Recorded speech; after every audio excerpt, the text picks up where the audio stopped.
Anong plano mo? Talaga bang ayaw mo nang mabuhay? Tanong ni Ramon, ang matalik na kaibigan at personal assistant ni Andres, habang nakatingin sa kanya ng may halong awa at pag-aalala. Tumikim si Andres at bumantong hininga ng malalim, tila ba gustong pakawalan ang lahat ng bigat sa kanyang dibdib. Siguro nga, mahina niyang sagot, ang tinig niya'y puno ng lungkot. Ano pa bang silbi ng buhay ko? Mamamatay rin naman ako. At kahit sabihin nating may pag-asa pang gumaling ako, ano pa ang halaga ng buhay na ito? Wala na ang pamilya ko. Ang buong buhay ko, puro sakit at kalungkutan lang ang naranasan ko, dagdag niya, habang nakatingin sa kawalan. Napakamot ng ulo si Ramon, tila hindi makapaniwala sa sinasabi ng kaibigan. Loko ka talaga, pare. Kung ako sa'yo, mag-iwan ka man lang ng pamana. Sino ang magmamana ng lahat ng kayamanan mo kung wala kang anak? Magkaroon ka muna ng anak bago ka magdesisyong sumuko. Alam mo, masarap sa pakiramdam na may anak ka, na may magpapatuloy ng lahi mo, madiing sabi ni Ramon, na may halong pilosopiya at paninindigan. Napaisip si Andres, sa bagay, may punto ka. Pero paano naman ako magkakaanak kung ayokong makipagrelasyon? Baka lalo lang bumigay ang puso ko kung gagawin ko yun, sagot niya, may halong kaba sa tinig. May paraan naman, pare. Surrogacy ang sagot dyan. Maghanap tayo ng babaeng magdadala ng anak mo nang hindi mo kailangang makipagsiping. Ay inject lang ang sperm mo sa katawan niya, tapos yun na, mabubuntis na siya. Medyo magastos, pero sulit naman, paliwanag ni Ramon na para bang isang eksperto. Napangiti si Andres, tila ba nabuhayan ng loob. Okay, Ramon, gawin na natin yan. Maghanap ka na agad ng babae. Kailangan nating magmadali bago pa ako abutan ng kamatayan, seryosong sagot ni Andres, na may bahagyang liwanag sa kanyang mga mata. Hayaan mo, pare. Ako na ang bahala, sagot ni Ramon, sabay tapik sa balikat ng kaibigan. Samantala, sa kabilang banda, umiiyak si Marisol habang mahigpit na hawak ang kamay ng kanyang ina. Malubha na ang kalagayan nito at kailangang sumailalim sa isang mahalagang operasyon upang mapahaba pa ang buhay. Ngunit ang halaga ng operasyon ay sobrang laki, at ang pamilya ni Marisol ay salat sa buhay. Tatlo na lang silang mag-anak, si Marisol, ang kanyang ina, at ang bunsong kapatid niyang si Luz, na 7 taong gulang. Ate, mamamatay na po ba si Mama? Iiwan na po ba niya tayo? Tanong ni Luz, habang umiiyak at mahigpit na nakayakap sa kanyang ate. Umiling si Marisol at pinahid ang mga luha sa kanyang pisngi. Hindi, Luz, hindi mangyayari yun. Gagawa ng paraan si ate, ha? Magtiwala ka lang. Gagawin ko ang lahat para maligtas si Mama, matatag niyang sabi habang niyayakap ang kapatid. Kinabukasan, nagtungo si Marisol sa kanyang kaibigang si Isabel upang manghiram ng pera para sa kanilang hapunan. Salamat, Isabel, sa palagi mong pagtulong sa akin. Hindi ko na mabilang ang utang ko sa'yo, sabi ni Marisol, na may halong hiya at pasasalamat. Nginitian siya ni Isabel. Ano ka ba, Marisol? Para saan pa't magkaibigan tayo? Nandito lang ako para sa'yo. At saka, hindi naman habang buhay ganito ang sitwasyon mo. Makakaahon din kayo sa hirap. Nga pala, may nakita akong job hiring. Mag-apply ka na. Maid ang trabaho, pero okay na rin kaysa wala. Libre pa ang tirahan at pagkain, kaya sulit ang sahod, sabi ni Isabel, na tila nagbibigay ng pag-asa kay Marisol. Salamat ulit, Isabel. Bukas na bukas, pupuntahan ko na yan, sagot ni Marisol, na may bahagyang ngiti sa kanyang labi. Maagang nagising si Marisol, puno ng pag-asa at kaba, upang puntahan ang address na ibinigay ni Isabel. Habang naglalakad siya papunta sa agency, hindi niya maiwasang magdasal na sana'y maging maayos ang lahat. Sa kabutihang palad, mabilis siyang nakapasa sa interview. Ngunit hindi niya alam, isang pagkakamali ang naganap, maling address ang naibigay ng staff ng agency dahil sa dami ng dokumentong kailangang asikasuhin. Pagdating niya sa address, natulala siya sa laki at ganda ng bahay. Ang mansyong iyon ay tila isang palasyo na kinuha mula sa mga pelikula. Ilang beses siyang nagdalawang isip bago tuluyang tumawag sa pintuan. Nang bumukas ito, halos mapaurong siya nang makita ang isang matangkad at makisig na lalaki. Kumunat ang noo nito habang pinagmamasdan siya. Teka, siya ba ang babaeng napili ko? Bulong ni Ramon sa sarili, habang tinitingnan si Marisol mula ulo hanggang paa. Magandang araw po. Ako po si Marisol. Pinapunta po ako ng agency dito. Bati ni Marisol na may kasamang ngiti, pilit na itinatago ang kaba. Pinagmasdan siya ni Ramon ng mas matagal pa. Pwede na siguro siya. Mas maganda pa siya kaysa sa babaeng napili ko, muli niyang bulong sa sarili, ngunit sapat na lakas upang marinig ni Marisol.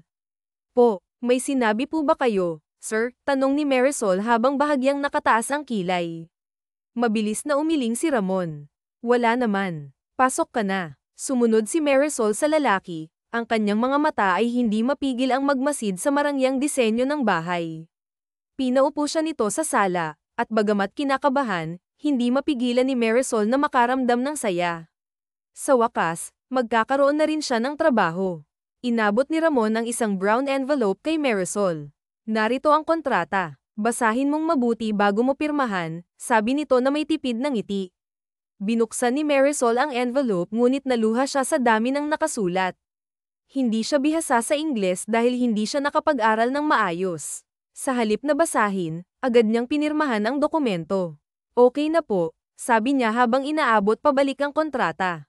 Okay, bukas, kailangan mong magpa-medical para masigurong healthy ka. May bisyo ka ba? Tanong ni Ramon. Umiling si Marisol. Wala po, bihira lang din po akong uminom ng alak. Maganda. Kailangang sigurado tayong malusog ang katawan mo dahil kailangan naming masigurado na magiging healthy ang baby sa sinapupunan mo, mahinahong sabi ni Ramon. Nanlaki ang mga mata ni Marisol sa narinig. Ha, baby? Anong baby ang sinasabi niyo? Tanong niya na may halong pagkagulat. Hindi mo ba alam? Nandito ka para maging surrogate mother. Dadalhin mo ang anak ni Andres. Bakit? Nagulat ka ba? Sagot ni Ramon na tila nagtataka rin. Tumayo si Marisol, ang mukha'y puno ng pagkabigla. Ano? Hindi ko alam ito. Hindi ito ang inaplayan kong trabaho. Maid ang trabaho na pinuntahan ko. Bakit may sumisigaw? Tanong ng isang lalaking kagigising lang. Nang magtama ang kanilang mga mata, napalunok si Marisol. Ang gwapo niya. Malaanghel ang mukha niya, bulong niya sa sarili. May sinabi ka ba? Tanong ni Ramon habang nakataas ang kilay. Ha, wala. Mabilis na sagot ni Marisol, pilit na itinatago ang hiya. Lumapit ang lalaki sa kanila. Siya na ba ang magiging surrogate mother? Magaling ka talagang pumili, Ramon. Pasado siya sa akin, sabi nito sabay ngiti. Hoy, teka lang. Ano ba ang nangyayari dito? Maid ang trabaho na inaplayan ko, singit ni Marisol, ang boses ay puno ng galit at pagkalito. Bakit ka nandito? Hindi maid ang hinahanap namin kundi surrogate mother, sagot ng lalaki. Nanlaki ang mata ni Marisol. Oh my gulay, nagkamali ang agency ng bigay na address. Ngumisi ang lalaki. Pues, hindi na namin kasalanan iyon. Nakapirma ka na ba ng kontrata? Marahang tumango si Marisol. Oo, bakit? Paano ba yan? Hindi ka na pwedeng umatras dahil nakapirma ka na. At nakasaad sa kontrata na kapag umatras ka, magbabayad ka ng 10 milyon, nakangising saad ng lalaki. Napaupo si Marisol sa couch, nang hihina. Ano ba itong nangyayari sa buhay ko? Puro kamalasan na lang, bulong niya habang naluluha. Pero kapag tinuloy mo ito, babayaran ka namin ng 10 milyon. Hindi na masama, di ba? Dagdag ng lalaki. Napatingin si Marisol kay Andres. Pero hindi ko talaga alam ang tungkol dito. Ang hirap naman maging mangmang. Hindi ko kasi naintindihan ang nakasulat sa kontrata kaya hindi ko binasa, dagdag ni Marisol, ang boses ay puno ng pagkadismaya. Mahinang natawa si Ramon. Anong plano mo? Aatras ka ba o hindi? Malalim na bumantong hininga si Marisol. Kailangan niya ng pera para sa operasyon ng kanyang ina. Deal na. Nasaan ang 10 milyon? Kailangan ko iyon para sa mama ko. Ngumiti si Andres. Okay. Tara puntahan natin ang mama mo. Tumango-tango si Andres, ang mukha'y puno ng seryosong ekspresyon. Hindi mo kailangang magpasalamat dahil may kapalit naman ang perang iyon. Bukas, aalis tayo para simulan na kung ano ang napag-usapan. Magpahinga ka na sa kwarto mo, sabi niya sa malamig ngunit maingat na tono. Marahang tumango si Marisol, tila naguguluhan pa rin, at agad na nagtungo sa kanyang silid. Pagkahigi niya sa malambot na kama, malalim siyang bumantong hininga. Ang kaba sa kanyang dibdib ay parang alon sa dagat na hindi mapakali. Sa totoo lang, hindi niya alam kung paano haharapin ang lahat ng ito. Wala pa siyang karanasan sa pagiging malapit sa lalaki, ngunit ngayon, magkakaroon siya ng anak. Paano niya kakayanin ang proseso? Lalo na kung normal delivery ang mangyayari, iniisip niya habang nakatingin sa kisame. Kinabukasan, maagang nagbihis sina Andres at Marisol para sa kanilang biyahe. Habang nasa sasakyan, hindi mapigilan ni Marisol ang kabahan. Ang bawat kilometro na kanilang tinatahak ay tila nagpapalakas ng kanyang kaba. Nang makarating sila sa ospital, ang malamig na hangin doon ay parang sumasalamin sa kanyang nararamdaman. Nagsimula na ang doktor sa proseso ng pag-combine ng kanilang cells. Kailangan lang natin maghintay ng ilang araw hanggang 1 linggo para malaman kung fertilized na ang egg bago natin ito ay transfer sa'yo, paliwanag ni Andres habang pauwi na sila. Tumango lamang si Marisol, tahimik ngunit puno ng tanong. Napatingin siya kay Andres, ang kanyang mga mata ay puno ng pag-aalinlangan. Nga pala, bakit kailangan mo pa ng surrogate? Hindi ba mas madali kung, alam mo na, makipagrelasyon ka na lang sa babae dyan? Tanong niya, may halong biro ngunit may bahid ng kuryosidad. Tumikim si Andres, bahagyang napangiti. Wala lang, ayoko lang. At saka, nakakapagod. Ngumuso si Marisol, nagpipigil ng tawa. Ah, ganun. Mahina pala ang tuhod mo sa ganyan, biro niya, ngunit halata ang pang-aasar. Napabuntong hininga si Andres. Kung wala lang akong sakit sa puso, baka kapag ikaw ang inano ko dyan, magsawa ka, bulong niya sa sarili, ngunit sapat na lakas upang marinig ni Marisol. Tumaas ang kilay ng dalaga. Ha, may sinabi ka ba? Wala, manahimik ka na lang, sagot ni Andres habang nakafocus sa pagmamaneho. Pagdating nila sa bahay, sinalubong sila ng masarap na amoy ng pagkain. Napatingin si Andres kay Marisol, at hindi niya maiwasang mapansin ang kakaibang ganda nito. Hindi ito iyong tipikal na kagandahan, ito'y isang uri ng ganda na hindi nakakasawang tingnan, bagkus ay tila nakakaakit sa bawat sandali. Hoy, tulala ka na naman sa ganda ko, pabirong sabi ni Marisol, sabay kindat. Napakurap si Andres, tila natauhan. Ha? Anong pinagsasabi mo dyan? Maganda ka. Saang banda? Inirapan siya ni Marisol, ngunit may halong ngiti. Ay sus, kunwari ka pang hindi nagagandahan sa akin, kanina pa nga nakatulala ka. Umayos ka nga, bawal kang ma-in-love sa akin. Ako lang ang magdadala ng anak mo, pero walang love, sabi ni Marisol, ang tono'y parang nagbabala. Napangiti si Andres, bahagyang tumawa. Asa ka namang mai-in-love ako sa'yo. At saka, hindi ka naman maganda. Maraming maganda dyan sa tabi na nagkakandara pa sa akin. Asar na tumawa si Marisol. Kung makapanglait ka, akala mo kung sinong gwapo. Para sabihin ko sa'yo, mas marami pang gwapo dyan sa tabi, at isa pa, maganda ako. Period. Tumawa si Andres, tila naaliw sa pagiging prangka ni Marisol. Pakialam ko kung gwapo sila, sa paningin mo lang naman. At isa pa, kung maganda ka, bakit wala kang boyfriend? Isa lang ang ibig sabihin niyan, pangit ka kasi kaya walang nagkakagusto sa'yo. Naiinis na tinusok ni Marisol ang ulam na nasa harapan. Porke walang boyfriend, pangit na agad. Hindi ba pwedeng busy lang ako sa pamilya ko? Sa pag-iisip kung paano makakahanap ng malaking halaga para sa operasyon ng mama ko. Hindi ba pwedeng ganun, sagot niya, ang boses ay puno ng emosyon. Napakurap si Andres, tila nataman sa sinabi ni Marisol. Sa totoo lang, humanga siya sa tapang nito. Hindi niya akalaing may mabigat palang dinadala ang dalaga. Alam niya kung gaano kahirap ang mawalan ng mahal sa buhay, at sa kabila ng lahat, naramdaman niya ang bigat ng responsibilidad na pasan ni Marisol. Sige na, huwag na nating pahabain ang usapan na to. Siya nga pala, feel at home ka lang dito. Kagaya ko, amo ka rin ng mga kasambahay ko. Utusan mo sila hanggat gusto mo, sabi ni Andres, pilit na binabago ang usapan. Namilog ang mata ni Marisol. Ay, talaga, mamamatay ka na. Bakit hindi pa ngayon? Nawala ang ngiti sa labi ni Andres. Anong sinabi mo? Malakas na tumawa si Marisol sabay palakpak. May lang. Bakit nga pala mamamatay ka? Masyado pang maaga para mamatay ka di ba? Ang mabubuting tao lang ang maagang kinukuha ni Lord. Wala naman sa mukha mo na mabuti kang tao. Kaya bakit ang aga mo naman yatang mamamatay? Naningkit ang mata ni Andres dahil sa sinabi ng dalaga. Sumosobra ka na talaga, ha? Nginitian siya ni Marisol. May lang ulit, pero bakit nga? Anong rason? May sakit ka ba o bet mo lang mamatay ng maaga? Huwag ka nang magalit. Sorry na. So, ano ngang dahilan? Inis na bumantong hininga si Andres. Dahil may sakit ako sa puso. Nanlaki ang mata ni Marisol.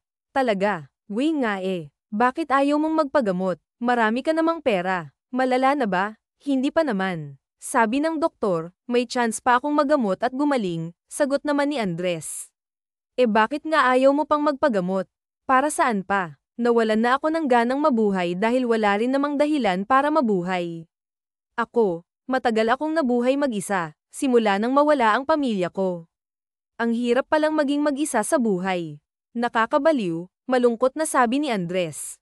Siniko siya ni Marisol. Ang drama mo naman. Pero naiintindihan ko naman yung part na nawalan ka na ng ganang mabuhay dahil nag-iisa ka na lang. Oo, mahirap mawalan ng mahal sa buhay.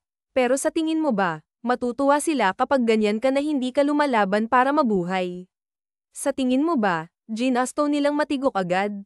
Kung may kakayahan lang siguro ang mga magulang mo na mabuhay ulit, baka sinakal ka na ng mama mo.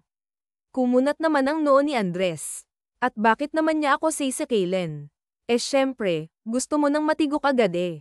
Sasabihin nun, pasaway kang bata ka. Pinalaki kita ng maayos kahit mahirap, tapos gusto mo lang mamatay ng maaga. Pues, ako na lang ang papatay sa'yo. Sabi ni Marisol with action pa. Hindi naman mapigilan ni Andres na matawa dahil sa kakulaitan ng dalaga. Naaaliw siya sa pagiging natural nito kung gumalaw, hindi kagaya ng mga babaeng nakasalamuhan niya na may hilig magpanggap. Malay ko, sabi ni Andres sabay kibit balikat. Anong malay mo? Talagang mangyayari yun. Walang magulang na gustong matigok agad ang anak nila. Kaya nga nila tayo inaalagaan at pinalaki dahil gusto nilang mabuhay tayo ng matagal. Bakit? Sa tingin mo ba ginasto ng mga magulang mo na mawala agad sa mundong to? Hindi naman, di ba? Natahimik naman si Andres. Naisip niya kasi na may punto naman ang sinasabi ni Marisol. Oo na. Ikaw na ang tama. Palagi naman kayong tamang mga babae, kaya lahat kayo may tama na sa utak, sabi ni Andres sabay talikod. Oo, talagang tama kami palagi, at mali kayong mga lalaki. Matitino kasi kaming mga babae, kayo ay abnormal, sigaw ni Marisol sa paalis na si Andres. Lumipas pa ang ilang linggo. Nagulat na lang si Marisol nang duguin siya. Kaagad niyang tinawag si Andres. Nang laki naman ang mga mata ni Andres at ay nalalayan siya patungong banyo. Binigyan siya nito ng sanitary napkin at kaagad silang nagtungo sa ospital. Bakit dinyugo si Marisol? Hindi ba dapat hindi na siya magkakaroon ng ganyan dahil mabubuntis na siya? Takang tanong ni Andres. IVF fail. Pero huwag kang mag-alala, Mr. Fenes. Pwede naman nating ulitin, sabi ng doktor kay Andres. Bakit po nag-fail? Hindi po ba healthy ang cell ni Marisol? Bumantong hininga ang doktora. Maraming dahilan kung bakit nangyayari ito. At saka, malaki naman talagang chance na sa unang try ay maging fail ito. Huwag kang mag-alala, pwede namang sumubok ng sumubok hanggang sa mabuntis na talaga siya. Ganoon naman ang nangyayari sa iba. Malalim na bumantong hininga si Andres.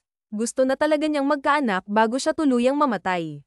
Matamlay ang itsura ni Andres hanggang sa makauwi sila. Napansin naman yun ni Marisol. Hoy, ayos ka lang. Ang tamlay mo sabi sa kanya ni Marisol sabay kalabit. Ayos lang. Medyo nalungkot lang ako sa nangyari, malami ang sabi ni Andres. Nginitian siya ni Marisol. Ayos lang yun. Sabi ng doktor, di ba, talagang nangyayari daw ang mag-fail sa unang try.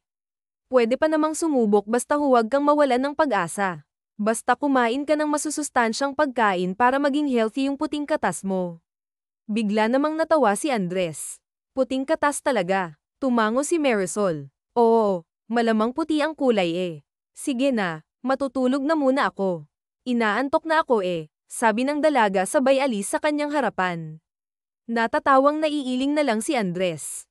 Hindi niya kasi inaasahan ang mga salitaan ni Marisol sa kanya. Kamusta? Buntis na ba si Marisol? Tanong sa kanya ni Ramon. Umiling si Andres. Hindi pa nag-fail. Pero pwede namang sumubok ulit, tugon ni Andres. Ayos lang yan. Ganoon talaga sa una. Kapag nabuntis naman na si Marisol, magiging okay ka na rin, sabi naman ni Ramon. Sana nga, hindi na ako makapaghintay na maging daddy Nasa sabik na, sabi ni Andres. Natawa naman si Ramon. Pero bago ka maging daddy talaga, pag-aralan mo muna kung paano mag-alaga ng baby, lalong-lalo na ang pagtatanggal ng dumi ng baby. Dapat hindi ka mandiri kasi anak mo naman yun. Natawa naman si Andres. Oo, nanunood nga ako kung paano mag-alaga ng baby, magpalit ng damit, tapos magtimpla ng didi at iba pa. Pag-aaralan ko rin yung pagtanggal ng dumi ng baby. Ngumisi si Ramon. Dapat lang. Hindi naman pwedeng si Marisol ang laging mag-aalaga ng anak ninyo dahil hindi biro ang manganak. Nanghihina talaga ang mga babae. Oo, alam ko naman yun, tumawa si Ramon. Very good. Daddy ka na nga talaga kung mag-isip. Masaya ako para sa'yo. Ipagpatuloy mo yan. Natawa na rin si Andres. Ikaw, ang tanda-tanda mo na, wala ka bang balak na magkaanak? Magkaroon ng pamilya, wala ka pang girlfriend, di ba? Ano bang nangyayari sa'yo? Nagkibit-balikat naman si Ramon. Tsaka na siguro, hindi ko pa makita yung babaeng sa tingin ko ay para sa akin yung babaeng makakasama ko sa buhay. Gusto ko, kapag nakita ko ang babaeng yun, sa kanya ko maramdaman na kami ang itinadhana para sa isa't isa. Ayoko kasi ng pinagtagpo lang pero hindi tinadana. Napakamot ng ulo si Andres. Alam mo, ikaw, napaka-old-fashioned mo talaga. Naniniwala ka talaga sa mga ganyan.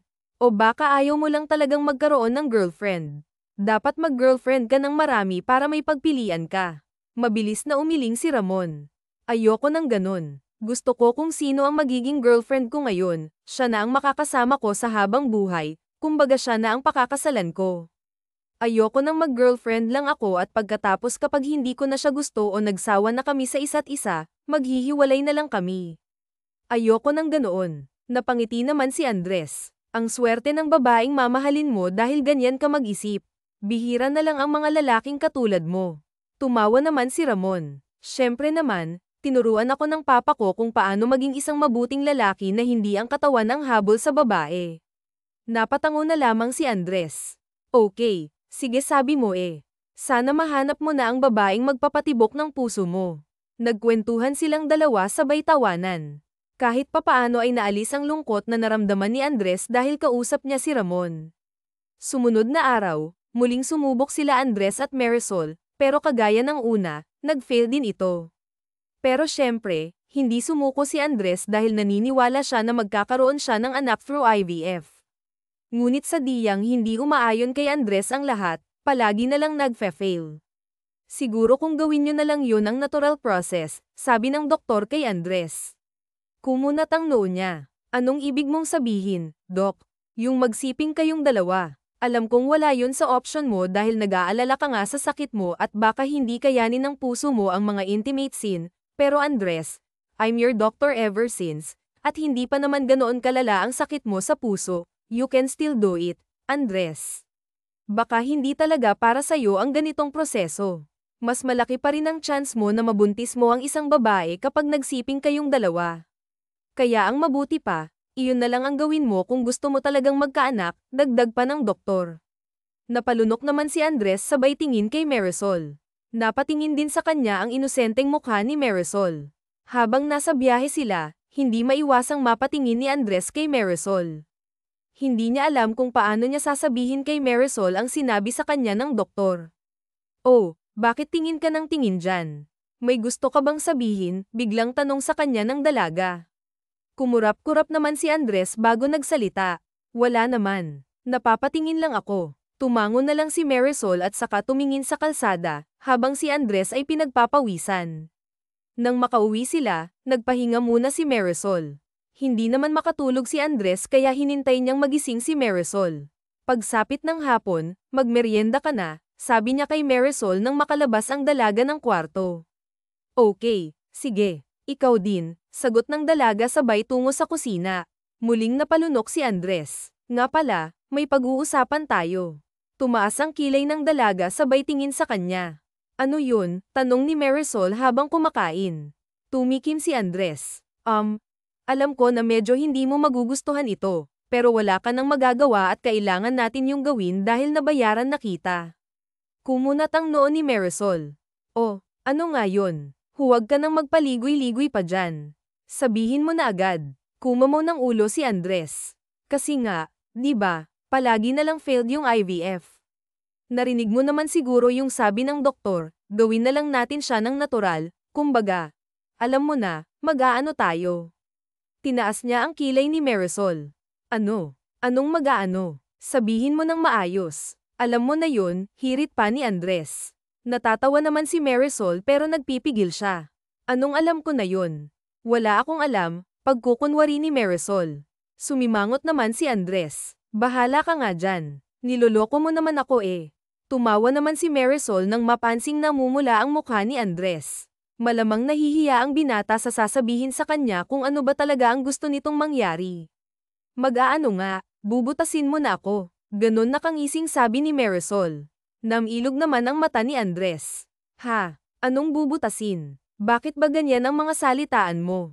Tumawa naman si Marisol. Alam mo na yun. Tila ba si Andres ang nahihiya sa kanilang sitwasyon dahil sa walang prenong bibig ni Marisol.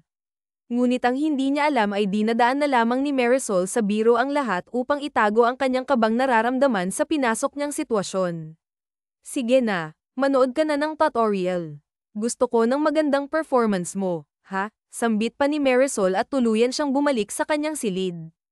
At doon siya nag-isip-isip. Kung sakaling matagumpay siyang magbubuntis ay alam niyang iiwan at ibibigay rin niya ang bata kay Andres pagkapanganak niya dahil yun ang ipinaliwanag sa kanya ni Ramon.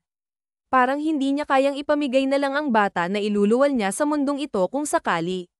Dahil sa sitwasyon ay dinagdagan pa ni Andres ng 5 milyon ang bayad niya kay Marisol. Walang pagdadalawang isip iyong tinanggap ng dalaga kahit na ang buong pagkababae na niya ang nakasalalay. Tutal naman ay pera ang dahilan kung bakit siya nandito ngayon.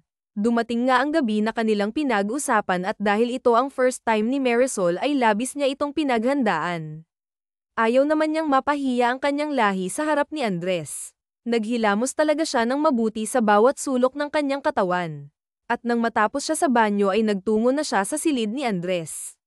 Kung tutuusin ay parehas pa silang walang karanasan sa bagay na yun.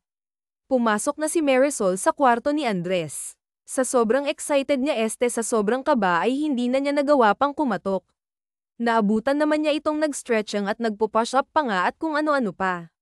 Wow, nag-stretching pa talaga ang loko, ha? Natatawang sambit ni Marisol sa sarili habang nagkahalukip-kip at nakasandal sa may pinto. Mga ilang sandali din siyang nakatayo doon bago siya nito napansin at napasigaw ito. What the hell, usual nito at biglang napatayo sa pagpo-post up. Nandyan ka na pala. Bakit hindi ka man lang kumatok, usual ni Andres. Kinuha nito ang towel at pinunasan ang pawis niya. Napalunok naman si Marisol nang bumungad ang abs nito sa kanya na nakahubad kasi ito at naka-jogging pants naman sa pang-ibaba. Ganon kasi ako ka-excited, wika ni Marisol habang walang patid na nakatitig sa abs ni Andres. Nagulat na lamang siya nang isang tuwalya ang tumama sa kanyang mukha. Manek, usual nito sa kanya sabay pasok sa banyo. Ah, ako pa ang manak siya nga itong gusto akong buntisin, sambit ni Marisol at marahas na napalingon sa pintuan ng banyo at iniangat pa ang kamao niya para kay Andres. Hay, kung hindi ka lang talaga masarap, wika niya. Napatingin naman siya sa tuwalya na hawak niya at hindi napigilang amuyin iyon. Bango, kinikilig pang sambit nito. Dahil nga sa napanood na movie ni Marisol ay kinuha na niya ang props niya para sa gabing ito. Paglabas naman ng banyo ni Andres ay ganoon na lamang ang pagkagulat niya nang makitang nakagapos sa kama si Marisol at nakatakip ang mga mata nito. Marisol, anong nangyari sa'yo? Shit, what happened? Sambit ni Andres habang inalis ang takip sa mata ni Marisol. Maya-maya pa ay naalimpungatan ng dalaga at bumungad sa kanya ang gwapong mukha ni Andres na natataranta. Marisol, anong nangyari sa'yo? Sinong gumawa nito? May iba bang nakapasok dito? Tarantang wika ni Andres habang kinakalag ng tali niya. Tanga, itigil mo yan. Huwag mo ngang alisin props ko. Ganito sa 50 shades. Sabi ko sa'yo, manood ka ng tutorial Nakatulog lang ako sa sobrang tagal mong maligo, wika pa ni Marisol at pinupunasan pa ang kaunting laway na kumawala sa bunganga niya. Oh God, sira talaga ang ulo mo no. Akala ko pinasok na tayo ng masamang loob, napapakamot na wika ni Andres. So, paano yan? Simulan na ba natin? Matapang na pahayag ni Marisol at akma na sanang susunggaban si Andres nang ma-realize niya na ginapos nga pala niyang sarili. Natawa naman si Andres sa nguso ni Marisol na pilit siyang inaabot at dahil doon ay siya na ang kusang lumapit dito at sinunggaban ito ng halik, marahas at mapag-angle. Dahan-dahanin mo lang ha dahil baka sa sobrang kasarapan ito pa ang dahilan para matigok ka, biro ni Marisol sa pagitan ng kanilang halik. Natawa naman bigla si Andres. Oo, huwag kang mag-alala. Nagpatuloy pa ang nangyayari sa kanilang dalawa ng dalaga hanggang sa mabuntis na nga ng tuluyan si Marisol. Masayang-masaya naman si Andres dahil sa wakas nagbunga ang matagal na niyang pinakahihintay. At habang magkasama sila ng dalaga sa kanyang bahay mas lalo namang lumalim ang nararamdaman ni Andres para kay Marisol. Kumain ka ng maraming prutas at gulay para healthy ang baby natin, sabi ni Andres habang abala sa paghahanda ng pagkain ni Marisol. Oo, basta mamaya tabi ulit tayong matulog ha. Natatakot na kasi akong mag-isa sa kwarto ko pabebe na sabi ni Marisol. Oo naman, tabi tayo mamaya. Sige na, kumain ka na, saad ni Andres. Simula nang mabuntis ang dalaga tila nag-iiba ang ugali nito. Pabebe ito at madalas nag-iinarte. Palagi rin itong umiiyak kahit na sa simpleng bagay. Medyo nahihirapan nga si Andres dahil hindi naman siya sanay sa ganito. Nalaman niya na dala lang pala yun ng pagbubuntis kaya nag-iba ang ugali ni Marisol. Andres, gusto ko ng mansanas na may bagoong, please. Bili ka ha, yung matamis na bagoong, sabi ni Marisol sabay nguso. Okay, sige, dito ka lang, sagot naman ni Andres at saka nagmamadaling sumakay ng kotse. Nang makabili siya ng mansanas at bagoong, agad niyang inilagay ito sa lagayan at saka ibinigay kay Marisol na nakaupo sa sala. Nagliwanag naman ang mata ng dalaga. Very good, Andres. Okay, sige kainin mo na, sabi ni Marisol na ikinagulat naman ni Andres. Ha, anong kainin? Ngumisi si Marisol. Ikaw ang kakain niyan. Gusto kong makita na kumakain ka niyan. Ano hindi naman ako kumakain ng ganito. Bakit nagpabili ka pa kung ako lang pala ang kakain? Naguguluhang tanong ni Andres. Tumikom naman ang bibig ni Marisol at saka nagsimulang mangilid ang luha. Ilang saglit pa ay tuluyan na itong umiyak. Nataranta namang bigla si Andres. Oh, okay sige na, kakainin ko na. Huwag ka nang umiyak, please, sabi niya sabay pahid ng mga luha ng dalaga. Talaga, as in uubusin mo yan para sa akin, nakangusong sabi ng dalaga. Alang-inang napatango si Andres sabay ting sa mansanas at bagoong. Oo, sige na, huwag ka nang umiyak, malawak nang umiti si Mason. Yay, thank you, the best ka talaga, masayang sabi nito. Nagsimula nang kumain si Hayden ng mansanas na may bagoong. Kahit papaano ay nagustuhan naman niya ang lasa nito. Kaya naman pinilit niya talagang ubusin ito sa harapan ng dalaga. Wow, naubos mo. Very good ka talaga kahit kailan, masayang sabi ni Maxen sabay yakap kay Andres. Uminom naman ng maraming tubig si Andres. Inisip na lang niya na gagawin niya ang lahat para mapasaya si Marisol. Kinabukasan, nagpabili naman si Maxen ng mangga at ketchup. Pagkatapos ay hinalo-halo niya ito. Andres, para sa'yo, sabi ni Maxen sabay lapag ng maliit na mangkok sa harapan ni Andres. Ano to? Tak ang tanong ni Hayden habang nakatingin sa dinala sa kanya ni Marisol. Kainin mo yan, Andres, tapos pagmamasdan kita. Natutuwa kasi ako pag kumakain ka ng mga pagkain gusto ko Ang sarap mong pagmasdan, sabi niya sabay hagak Jeff. Napalunok naman si Andres. Ganun ba? Ano ba itong pagkain na to? Diyos ko, bulong niya pa. Mangga yan na may ketchup, mabilis na tugon ni Mine. Nanlaki naman ang mga mata ni Andres. Ano? Mangga na may ketchup? Anong klaseng yun? Tapos ipapakain mo sa akin. Ngumuso naman si Marisol. Bakit? Ayaw mo ba? Nagagalit ka ba sa akin? Napakamot ng ulo si Hayden. Hindi ako nagagalit. Sadyang nagugulat lang ako sa mga pinapakain mo sa akin. Hindi ko kayang kainin ng ganito at isa pa. Ikaw ang naglilihi dyan kaya bakit ako ang pinapakain mo nito? Kinagat ni Maxen ang labi niya at saka nagsimulang umiyak. Lumapit naman sa kanya si Andres sabay yakap. So nagagalit ka nga sa akin. Hindi mo gusto ang inihahanda ko sa'yo. Ang sama mo. Bakit ka nagagalit sa akin? Umiiyak na sabi ni Maxen. Mariing napapikit si Andres. Hindi niya kasi akalain na ganito pala maglihi si Marisol. Kakaiba ang mga gusto nitong iPack-in sa kanya. Ayaw naman niyang makitang umiiyak si Marisol pero kapag napapatingin siya sa mangga na may ketchup, gusto niyang masuka. Hindi naman ako nagagalit. Nagagalit ako sa mangga na may ketchup. Bakit pa kasi nilagyan mo ng ketchup? Pwede namang asin na lang. Kumalas ng yakap si Hayden kay Marisol. Gusto ko ng ketchup eh. Please, kainin mo na para mapanood na kita, pabebeng sabi ni Marisol. Ilang beses namang napalunok si Andres pero kasi bigla na namang umiyak si Mine kaya naman wala nang nagawa pa si Andres kundi piliting kainin ang manggang may ketchup. Kada subaw ni Andres ay parang isusuka niya lahat ang kinain niya. Uminom siya agad ng maraming tubig para hindi niya malasahan ang mangga na may ketchup sa bibig niya. Wow! Sinasabi ko na nga ba at magugustuhan mo? Ang bilis mong kumain, sabi ni Maxen sabay palakpak. Napahawak naman sa bibig si Hayden dahil nasusuka na talaga siya. Hindi alam ni Maxen na kaya niya binibilisan ng pagkain para maubos na agad ito. Wow! Konti na lang at mauubos mo na yan, parang batang sabi ni Maxen. Nang maubos ni Andres ang mangga na may ketchup, niyakap niya ng mahigpit si Maxen. Very good ka, Hayden. Thank you dahil napasaya mo kami ni Baby, tuwang-tuwang sabi ni Maxen. Nangingilid naman ang mga luha ni Andres habang nakatingin kay Marisol at nang pumasok na ito sa kanilang kwarto, agad na nagtungo si Andres sa banyo at saka sa muka. Nanghihina siyang napahawak sa bowl habang sumusuka. Pagkatapos ay nagtungo siya sa kusina para maghanap ng panghimagas. Oh, bakit ganyan ang itsura mo? Ayos ka lang, tanong sa kanya ni Ramon na kara-rating lang.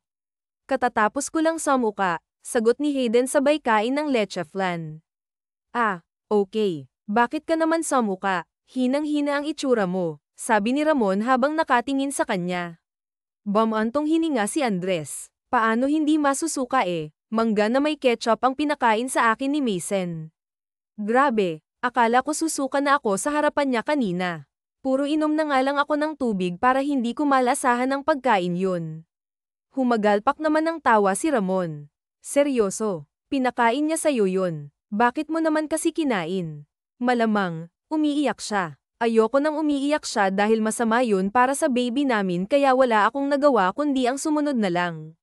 Hindi ko akalain na sa ganitong paraan siya maglilihi. Kakaiba, nakakasuka, saad ni Hayden sabay kamot sa ulo. Natatawa naman si Ramon. Ganun talaga, sa iba't ibang paraan sila naglilihi. Good luck na lang talaga sa'yo. Good luck na lang talaga sa mga pagkaing kakaiba na kakainin mo. Kayanin mo sana inis namang bamantong hininga si Hayden iniisip niya pa lang na may ipapakain na namang kakaiba sa kanya si Marisol ay kinakabahan na siya sana lang talaga makayanan kung kainin ang mga pagkaing imbento niya wika ni Hayden sabay buntong hininga tumawa naman si Ramon kayanin mo talaga para sa anak mo sumunod na araw nagluto si Maxen ng lumpiang Shanghai pero ang pagsasawa nito ay honey syrup nang makita ni Hayden na papalapit na sa kanya si Maxen gusto na niyang maiyak inilapag ni Maxen ang dala niyang pagkain sa harapan ni Andres na pakamot na lang si Andres kasabay ng pagbuntong hininga kainin mo yan ha panunuorin ulit kita masarap yan at alam kong magugustuhan mo yan masayang sabi ni Maxen sabay halik sa pisngi ni Andres ano ta honey. Mabilis na tumango si Marisol oo dyan mo sa sausaw ang lumpiang Shanghai sige na kumain ka na papanoorin kita parang gusto na tuloy na maiyak ni Andres gusto na niyang tumakbo palayo kay Maxen natatakot na siya sa mga susunod pang ipapakain sa kanya nito o bakit nakatitig ka lang dyan nagagandahan ka ba sa lumpiang Shanghai sabi ni Maxen sa kanya napakurap si Hayden oo ang ganda ng pagkakaluto ng lumpiang Shanghai palusot niya sabay pilit na ngumiti-ngumiti naman si Marisol syempre naman kaya nga kainin mo na yan para maging masaya na ako please kainin mo na excited na akong makita kang kumakain naluluhan namang kumuha ng Shanghai si Andres at sa kamarahan na isinawsaw sa honey ang konti lang naman ng honey mo dapat marami sabi ni Marisol sabay kuha ng lumpiang Shanghai na hawak ni Andres at pagkatapos ay isinawsaw niya ito ng maigi na pangiwi naman si Andres habang nakatingin sa lumpiang Shanghai na maraming honey ganito dapat karaming honey o kainin mo na sabi pa ni Maxen sabay abot sa kanya ng lumpiang Shanghai na iiyak namang kinuha yon ni Andres marahan niya itong kinagat at kulang na lang ay maduwal siya sa kakaibang lasa nito inubo tuloy siya kaya uminom siya ng maraming tubig sabi ko na magugustuhan mo talaga yan pero dapat dahan-dahanin mo lang para hindi ka ubuhin ayos lang naman kahit na dahan-dahanin mo lang ang pagkain mo sabi ni Maxen sabay tawa wala namang masabi si Andres kundi ang marahang kumain ng lumpiang Shanghai sa totoo lang gusto na niyang umiyak ng malakas gusto na nga rin niyang magtago kay Maxen sa tuwing magdadala ito ng pagkain sa kanya sa susunod kaya ano ba kaya ang pwede kong ipack-in sa'yo.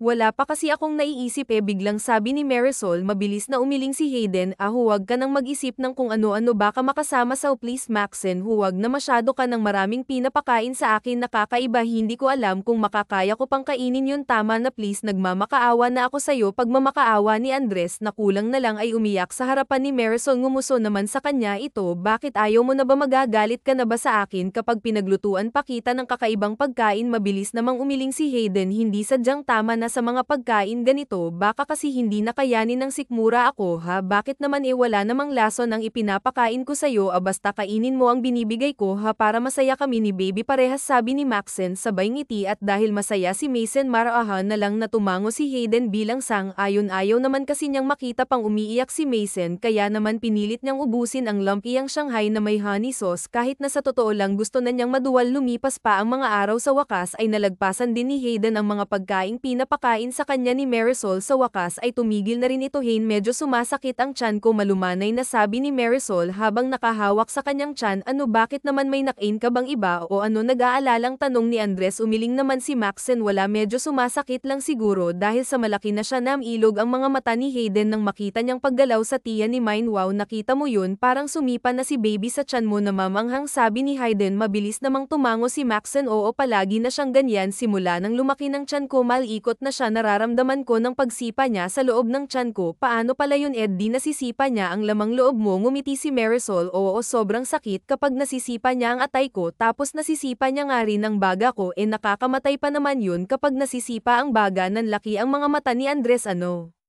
Paano maiiwasan yun paano na hindi niya masisipa ang baga mo baka kung anong mangyari sa'yo malakas na natawa si Marisol may lang hindi nasisipa ng baby ang lamang loob ng isang buntis may sarili naman kasi silang lagayan kumbaga parang sa itlog may lagayan sila na puno ng tubig at yun ang nagpoprotekta sa kanila sa loob ng tiyan tumango si Hayden grabe ang galing no nakakamangha kayong mga babae talagang kinakaya ninyong mabuntis at manganak yung iba hindi kinakayang manganak dahil sa hirap kaya nga may namamatay pagkatapos manganak napatangu-tangu na lang si Andres nga pala kumain ka na nagluto ako ng ulam wika ni Andres sabay yaya kay Maxi na kumain nagtungo sila sa kusina na palunok si Hayden nang matikman ni Marisol ang luto niyang umiwi naman ito grabe ang alat naman nito papatayin mo ba ako sa sobrang alat nito nakangiwing sabi ni Marisol agad namang tinikman ni Hayden ang luto niya napakamot na lang siya ng ulo nang matikman niyang maalat nga ito sorry gusto ko lang naman nalutuan ka hindi ko na malayo na maalat pala wika ni Andres sabay kuha ng pagkain ni Mason ayos lang naman kahit na huwag mo na akong paglutuan hindi mo na kailangang magpasikat pa pero bakit mo pala ginagawa mahal mo na ako no nakangising tanong ni Marisol nanlaki naman ang mata ni H din anong mahal hindi ko mamahalin ang isang pangit na kagaya mo sabi niya sabay iwas ng tingin tumawa naman si Marisol talaga lang pangit pero napapansin ko na palagi kang nakatingin sa akin pasulyap-sulyap ka pa nga tapos sasabihan mo ako ng pangit mga palusot mo rin napakagatlabi naman si Hayden hoy hindi kita tinitingnan sa tiyan mo ako nakatingin saan ako hindi saw bakit naman kita tingnan na tao na lang si Maxen totoo naman kasi ang sinasabi niya talagang napapansin niya ang palaging nakatingin sa kanya si Andres minsan pa nga ay tumatagal ang pagtitig nito sa kanya sa totoo lang aaminin ni Maxen sa kanyang sarili na mayroon na siyang nararamdaman para kay Andres pero ayaw niya itong ipahalata at ipaalam dahil ang nasa isip niya kapag nanganak na siya ay hindi na niya makakasama pa ang lalaki dahil lang naman kasi sa baby na nasa tiyan niya kaya kay sila nagsasama pero ito lang kapag gusto mo akong titigan huwag kang mahiya tumitig ka lang hanggat gusto mo sa bagay hindi naman kasi nakakasawa ang ganda ko mayabang na sabi ni Marisol mariing napapikit si Andres ewan ko sayo bahala ka nga dyan tinawanan siya ni Marisol okay sige matutulog na nga lang ako hindi naman ako gutom nagsayang ka lang ng mga rekado napakaalat ng niluto mo sumimangot naman si Hyde grabe ka naman sa akin gusto lang naman sana kitang ipagluto sa susunod mag-aaral akong magluto para sayo tipid namang ngumiti si Mason iba kasi ang sinasabi ng bibig ni Andres sa ginagawa nito napapaisip tuloy si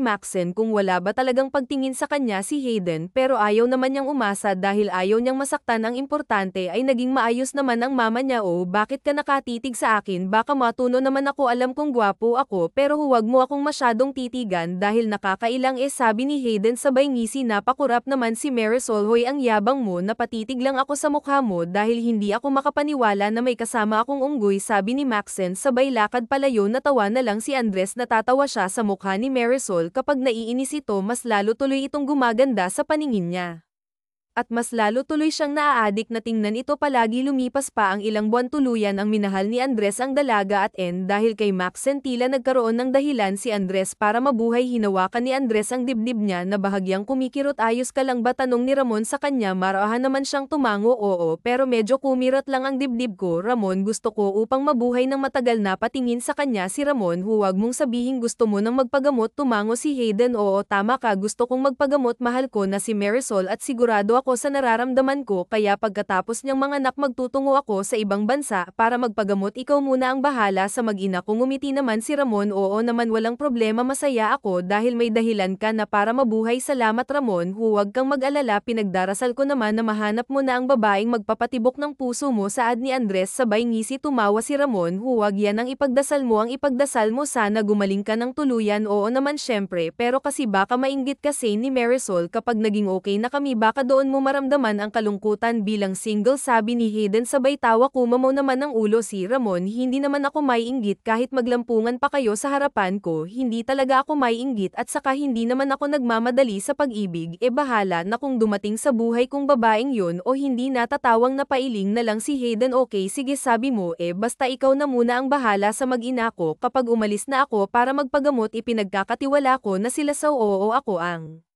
bahala basta magpagaling ka at umuwi ka dito ng maayos ka na bawal ka pang mamatay sabi ni Ramon sabay tawa na pangiti na lamang si Andres tinapak-tapik naman siya sa balikat ni Ramon masaya si Andres na mayroon siyang kaibigan na kagaya ni Ramon na nandyan sa tabi niya simula nang maging mag-isa siya sa buhay kaibigan na ni minsan ay hindi siya tinalikuran lumipas pa ang ilang buwan dumating na ang araw ng panganganak ni Maxen isang malusog na baby ang iniluwal ni Marisol tuwang-tuwa naman si Andres nang makita niya ang kanyang anak kakaibang saya ang bumalat sa kanya at pakiramdam niya tila banaba ang kanyang pagkatao napakagwapo naman ng baby ko na yan manang-mana sa daddy niya bulong ni Andres habang nakatingin sa kanyang anak pagkatapos ay bumaling naman siya kay Mason na kumakain nilapitan niya ito at saka bigla na lang hinalkan sa noo nagulat naman ang dalaga sa kanyang ginawa salamat dahil binigyan mo ako ng isang malusog na anak sabi ni Hayden sabay ngiti wala yun at isa pa may kapalit naman ang ginawa kong yan kaya hindi mo kailangang magpasalamat dagdag pa doon mabait ka sa akin at saka inasikaso mo talaga ako sabi naman ni Mine kinuha ni Hayden ang kamay ni Mine at saka hinalikan ito. Namilog ang mata ni Maxen sabay tingin ng diretso sa binata Marisol alam mo naman, ba nawala na talaga akong balak na mabuhay pa pero dahil sawat sa anak natin gusto kong mabuhay pa gusto kong magpagamot para makasama ko kayo ng mas matagal na iiyak na sabi ni Andres naguguluhan naman si Marisol, ha? Ano ang ibig mong sabihin? Lahat ng ipinakita ko sa iyo ay totoo. Ang pag-aalaga ko sa iyo, ginasto ko talagang gawin yon. Hindi dahil sa kailangan kong gawin, kundi dahil ginasto ko na alagaan ka at asikasuhin dahil mahal na kita, Marisol. Nanlaki naman ang mata ni Marisol. Ha? Anong sinabi mo? Ngumiti si Hayden. Mahal na kita. Simula nang una pa lang kitang makita, naramdaman ko nang may kakaiba sa'yo. At habang magkasama tayo, tila mas lalong lumalim ang nararamdaman ko sa'yo, hanggang sa mapagtanto ko na mahal na pala kita. Kaya sana'y walang magbago sa ating dalawa. Sana'y hindi mo ako layuan. Sana huwag kang magalit. Mahina siyang hinampes sa balikat ni Marisol. At bakit naman kita lalayuan? At bakit ako magagalit? Sa totoo lang, masaya ako. Akala ko kasi pagkatapos kong manganak ay basta mo na lang akong iitsapwera, nawalan ka ng pakialam sa akin. Kaya naman masaya ako ngayon dahil inamin mo na mahal mo ako. Makakasama ko rin ang anak natin. Masaya ako dahil doon. Mahigpit na niyakap ni Hayden si Marisol. Aalagaan ko muna kayo ng isang buwan, at pagkatapos ay pupunta ako ng ibang bansa para magpagamot. Ipagdasal mo na maging successful ang paggamot sa akin. Hinaplos ni Marisol ang likuran ni Hayden. Oo naman. Araw-araw kitang ipagdadasal. Hindi ka pa pwedeng matigok dahil kailangan ka pa namin ng anak mo, sabi ni Marisol sabay tawa. Talagang inalagaan ng maigi ni Hayden si Marisol pati na ang kanilang anak. Siya na ang halos kumikilos sa pag-aalaga ng anak nila, at hindi niya hinahayaan si Marisol na kumilos. Talagang pinagpapahinga niya lang si Marisol. Grabe, baby, kaunti pa lang nakakain pero may kakaiba ng amoy ang tae mo, moktol ni Hayden habang nagtatanggal ng dumi ng anak niya. Ganoon talaga, wala namang taing mabango, no, sabi naman ni Marisol sabay tawa. Lumipas pa ang mga araw. Dumating na ang araw ng pag-alis ni Hayden. Naluluhang niyakap ni Marisol ang binata. Dapat pagbalik mo dito, magaling ka na, ha? Dapat okay ka na, ha? Sabi ni Marisol kasabay ng pagragasa ng kanyang mga luha. Pinahid ni Hayden ang luha ni Marisol gamit ang kanyang palad. Oo naman. Magpapagaling ako para sa inyo ng anak natin. Sige na, baka mahuli ka pa sa flight mo. Mag-iingat ka ulit, mahal na mahal kita, honey, saad ni Marisol sabay halik sa labi ni Hayden. Mahal na mahal din kita. Aalis na ako, honey. Hintayin mo ang pagbabalik ko. Mabilis lang naman ang mga araw. I love you, honey, sabi pa ni Hayden bago tuluyang sumakay ng sasakyan. Hindi naman mapigil ang maiyak ni Marisol hanggang tuluyang mawala sa paningin niya ang sasakyan ni Hayden. Pero naisip niya na para din naman yun sa kanila. Gustuhin man niyang sumama ay hindi maaari dahil may sanggol pa siyang inaalagaan. Tinawagan naman ni Marisol ang kaibigan niyang si Isabel, at ilang oras pa ang lumipas ay nakarating na ito sa kanila. Grabe ka, hindi ko kinaya ang mga nakikita ko ngayon. Akala ko sobrang busy ka sa pagtatrabaho kaya hindi mo ako nagawang tawagan. Pero ito pala ang nangyari. Instant mommy ka na pala, hindi makapaniwalang sabi ni Isabel. Tumawa si Marisol. Kahit ako nga ay hindi pa rin makapaniwala na isa na akong ganap na ina. Parang sobrang bilis ng pangyayari. Mabuti na lang talaga at minahal ka ng lalaking bumuntis sa'yo. Ang swerte mo, girl. Bukod sa mayaman na ang partner mo, gwapo na at mabait pa.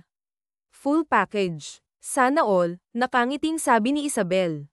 Napailing naman si Marisol. Oo nga eh. Ang swerte ko dahil ako na ang babaeng minahal niya. Sana all talaga, mala fairy tale ang love story. Sana mahanap ko rin ang lalaking para sa akin. Wala pa rin kasi akong balak na magjowa ngayon. Alam mo naman, choosy talaga ako. Gusto ko lang na maging worth it ang lalaking pipiliin ko, saad ni Isabel habang nakatingin sa anak ni Marisol. Tama ka naman. Dapat naman ganoon talaga. Hindi yung nagjojowa mo ay yung mahal mo talaga, at yung last na at papakasalan mo, sabi pa ni Marisol. Nagkwentuhan naman silang dalawang magkaibigan hanggang dumating si Ramon at nagkatinginan sina Ramon at Isabel. Tumagal yun ng ilang segundo.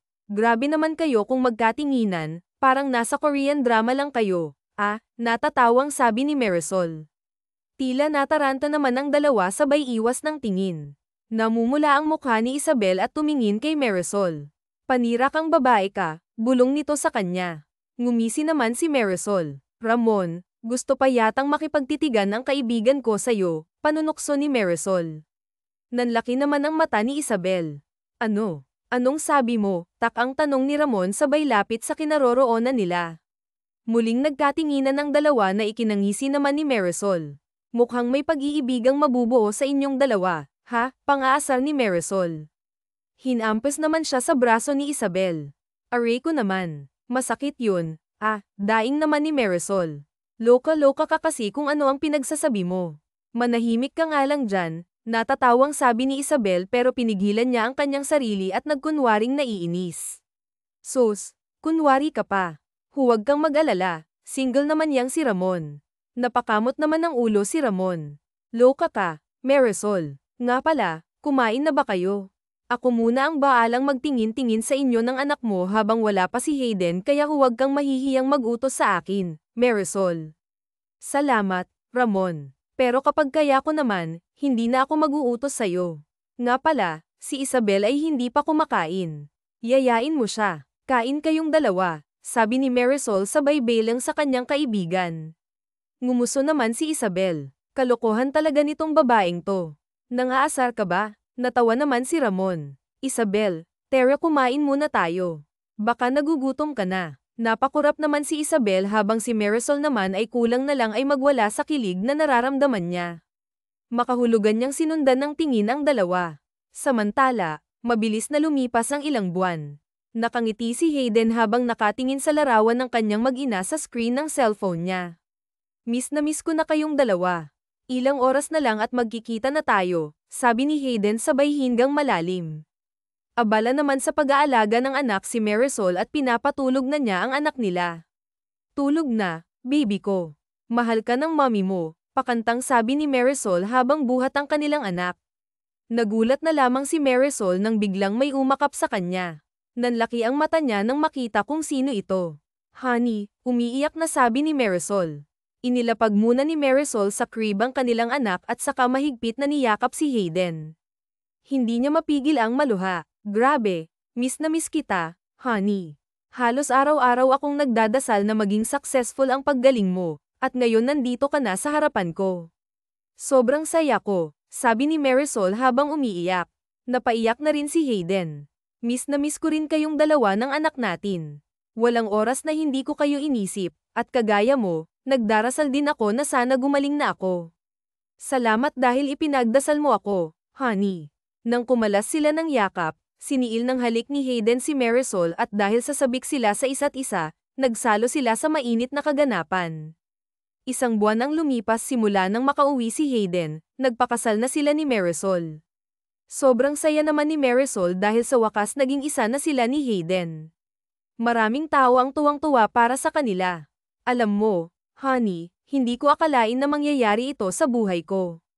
Akala ko nga matatagalan pa bago ko mahanap ang lalaking magmamahal sa akin ng totoo, sabi ni Marisol habang yakap ang kanyang asawa. Kahit ako nga rin, honey.